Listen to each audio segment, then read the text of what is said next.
Non. Ancelotti n'a pas sélectionné Neymar, les gars. C'est le dernier rassemblement avant la Coupe du Monde et il n'a pas sélectionné Neymar.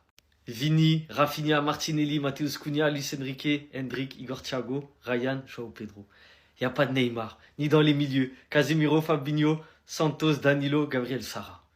Ni dans les défenseurs. Marquinhos, Gabriel, Léo Pereira, Bremer, Ibanez. Ni dans les latéraux. Wesley, Alexandro, Danilo, Douglas Santos. Ni dans les gardiens.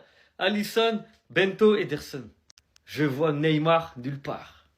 Même Thiago Silva n'est pas là, entre parenthèses. Les gars, ça sent mauvais. Hein.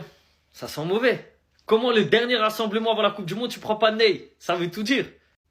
C'est dommage, c'est dommage, c'est dommage. J'espère que ça sera la surprise du chef juste avant la Coupe du Monde. Même s'il n'a pas fait de match avec eux, il peut le prendre, j'espère. De toute façon, Neymar, il peut s'adapter rapidement. Ça fait 2 ans et demi que Neymar n'a pas joué avec la sélection.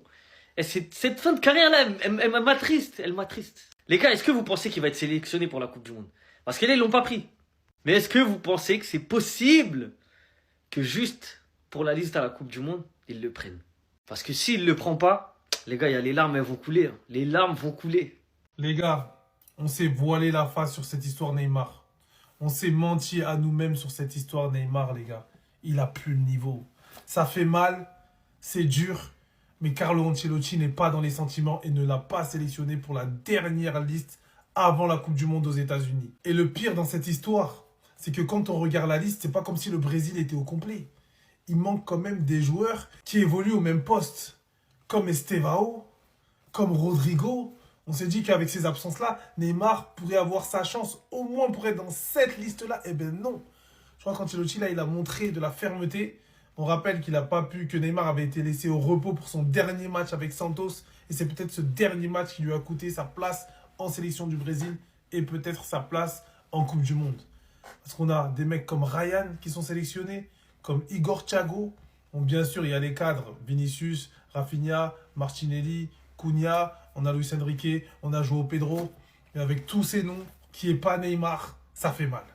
Ancelotti s'inspire peut-être de cette compétition, la dernière gagnée par le Brésil, Copa América 2019. Il n'y avait non plus pas de Neymar. C'était un Brésil plus collectif. Et c'est aussi la tendance du football actuel, les gars. On le voit avec le PSG. Ça veut plus jouer pour un seul homme. Ça veut plus développer un jeu d'équipe.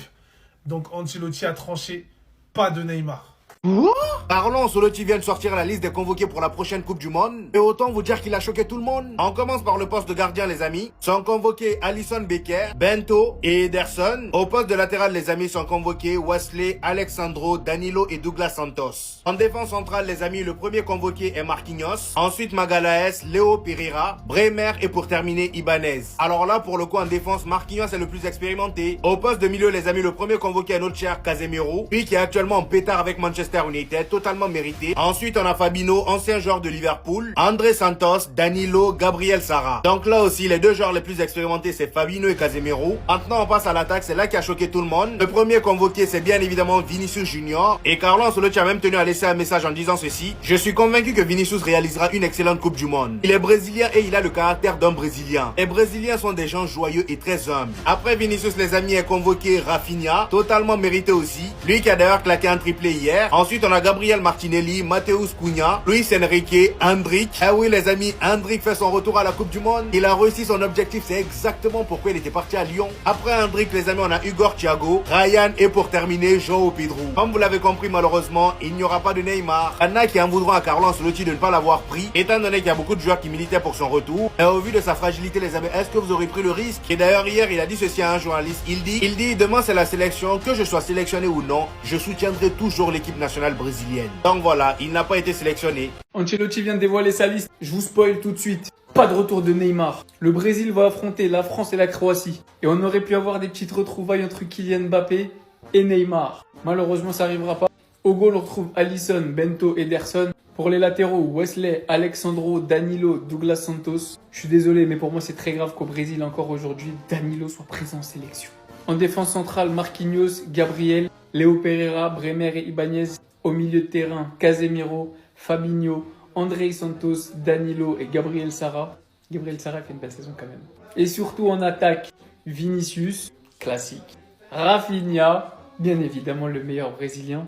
Martinelli, Matheus Cunha, Luis Enrique.